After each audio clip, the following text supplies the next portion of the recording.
안녕하십니까? 인생의 복잡한 문제들을 말씀으로 단칼에 해결해주는 김종근 목사의 쾌도 남마입니다.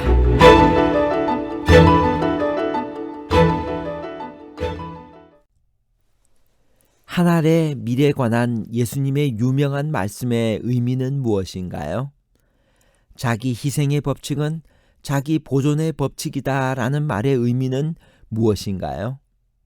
인자가 영광을 얻을 때가 왔도다라고 예수께서 말씀하신 이유는 이 지상 영광 때문인가요? 아니면 유대인과 이방인 사이의 장벽이 무너지고 모든 민족과 방언과 백성이 구원의 기별을 듣게 될 때, 즉 하늘 영광이 이르러 온 것을 의미하나요? 지상 영광과 하늘 영광에 관한 복잡한 문제를 하나님 말씀의 가르침으로 명쾌하게 해결해 드리겠습니다. 대제사장들이 다시 살아난 나사로를 왜 죽이려고 했을까요? 요한복음 12장 10절. 대제사장들이 나사로까지 죽이려고 모의하니.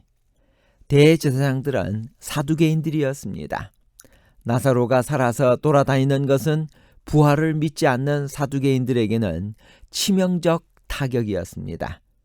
나사로의 부활은 그들의 거짓 가르침을 폭로하는 살아있는 증거가 되었습니다. 그가 살아있는 한 그들의 영향력은 급속도로 줄어들 것이 확실했습니다. 대제사장들은 예수를 죽이려는 음모와 연결해서 나사로도 죽이려고 모의했습니다. 유월절을 지키러 예루살렘에 온 큰 무리가 예수님과 부활한 나사로를 만나기 원했습니다. 그들은 누구인가요? 요한복음 12장 9절. 유대인의 큰 무리가 예수께서 여기 계신 줄을 알고 오니 이는 예수만 보기 위함이 아니요 죽은 자 가운데서 살리신 나사로도 보려 함이러라. 전 세계의 디아스포라, 흩어진 유대인들이 절기에 참석하러 성전이 있는 예루살렘에 모입니다. 한 번에 6월절에 약 250만 명 이상이 예루살렘에 모였다는 요세푸스의 진술은 좀 과장되었다 하더라도 이 기간에 틀림없이 예루살렘에 큰 무리가 모였을 것입니다. 그렇다면 예수님께서 나귀 타고 예루살렘에 입성하셨을 때 군중들의 환호가 얼마나 크고 따르는 사람들이 얼마나 많았을지 상상해 볼 수 있습니다. 나귀 타고 입성하는 장면은 사복음서에 다 기록되어 있지만 요한복음은 제일 간단하게 기록을 하고 있습니다. 이것은 구약성경 어디에 나오는 예언의 성취인가요? 그리고 무슨 구속사적 의미를 가지고 있나요? 스가랴 9장 9절. 시온에 따라 크게 기뻐할지어다. 예루살렘에 따라 즐거이 부를지어다. 보라, 내 왕이 내게 임하시나니 그는 공의로우시며 구원을 베푸시며 겸손하여서 나귀를 타시나니 나귀의 작은 것 곧 나귀 새끼니라.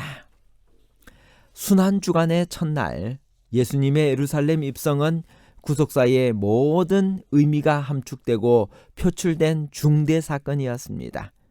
지금까지 예수께서는 자신이 메시아이심을 될 수 있는 대로 나타내지 않으셨으나 이번만은 달랐습니다. 그는 구약 성경이 메시아에 대해 예언한 대로 나귀를 타고 백성들의 환호 속에 예루살렘에 입성하심으로 그가 예언된 메시아이심을 숨기지 않으셨습니다. 보라, 내 왕이 내게 임하나니 그는 공의로우며 구원을 베풀며 겸손하여서 나귀를 타나니. 스가랴 9장 9절. 이렇게 말한 스가랴의 예언은 정확히 이루어진 것입니다. 세상의 왕들이 도성으로 입성할 때는 그 행렬이 화려하고 장엄했습니다. 그리고 그가 사로잡은 포로들을 전리품으로 끌고 들어갔습니다. 예수께서 나귀를 타고 예루살렘으로 입성하셨을 때 그분께서는 비참한 포로 대신 구원받은 자들의 기쁜 외침과 더불어 들어오셨습니다. 종려나무를 흔들면서 열성적으로 호산나를 외치던 무리들이 며칠 후에는 십자가에 못 박으라고 소리쳤습니다. 참으로 비참하고 무정한 인간의 모습입니다. 우리에게 주는 영적 교훈은 무엇인가요? 요한복음 12장 12절에서 13절. 그 이튿날에는 명절에 온 큰 무리가 예수께서 예루살렘으로 오신다는 것을 듣고 종려나무 가지를 가지고 맞으러 나가 외치되 호산나 찬송하리로다. 주의 이름으로 오시는 이 곧 이스라엘의 왕이시여 하더라. 헬라인들이 면담을 요청했을 때 빌립과 안드레의 반응은 어떻게 달랐나요? 요한복음 12장 20절에서 22절. 명절에 예배하러 올라온 사람 중에 헬라인 몇이 있는데 그들이 갈릴리 벳세다 사람 빌립에게 가서 청하여 이르되 선생이여 우리가 예수를 배우고자 하나이다 하니 빌립이 안드레에게 가서 말하고 안드레와 빌립이 예수께 가서 여쭈니. 헬라인들이 면담을 원한다는 말을 듣고 예수께서는 인자가 영광을 얻을 때가 왔도다라고 말씀하셨습니다. 무슨 뜻으로 하신 말씀인가요? 요한복음 12장 23절. 예수께서 대답하여 이르시되 인자가 영광을 얻을 때가 왔도다. 박사들이 그분 생애의 초기에 동방에서 왔던 것처럼 헬라 사람들은 그분 생애의 말기에 구주를 찾아 서방에서 왔습니다. 박사들은 구주를 경배하고자 선물을 가지고 이교의 땅으로부터 구유까지 왔습니다. 마찬가지로 헬라인들은 온 세상 나라와 족속과 백성들을 대표하여 예수님을 만나려고 먼 길을 왔습니다. 그들은 세상을 대표할 만큼 지적이고 영향력 있는 사람들이었습니다. 헬라인들은 그분의 사명에 관하여 진실을 알고자 했습니다. 그리하여 그들은 우리가 예수를 배우고자 하나이다 라고 말했습니다. 예수님을 만나 뵙고 싶다는 그들의 요청을 듣자 빌립은 주저하며 안드레와 상의했습니다. 그들의 간청은 허락되었습니다.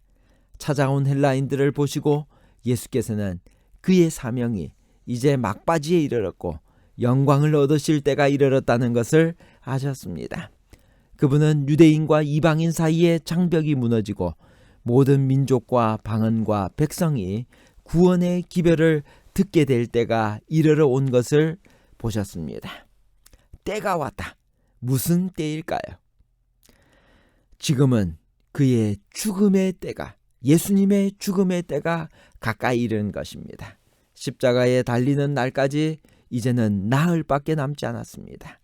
헬라인들의 방문은 소위 이방 나라들의 개종을 가져올 예수님의 죽음의 결과에 대해 시사했을 것입니다.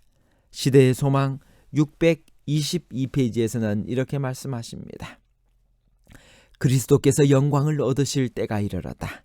그분은 십자가의 그늘 아래서 계셨으며 헬라인들의 질문은 그가 곧 드러내시려는 희생을 통하여 많은 인간 자녀들이 하나님께 인도되리라는 것을 그에게 보여주었다. 그분은 헬라인들이 그때는 상상도 못했던 처지에 계신 당신을 곧 보게 될 것을 아셨다. 그들은 하나님의 아들 앞에서 석방 판결을 받게 될 강도요 살인자인 바라바 곁에 서 계신 그분을 바라보게 될 것이다. 그들은 제사장들과 관원들의 선동에 영향받은 백성들이 선택하는 소리를 들을 것이다. 그러면 그리스도라 하는 예수를 내가 어떻게 하랴는 질문에 십자가에 못 박혀야 하겠나이다 라는 대답이 주어질 것이다.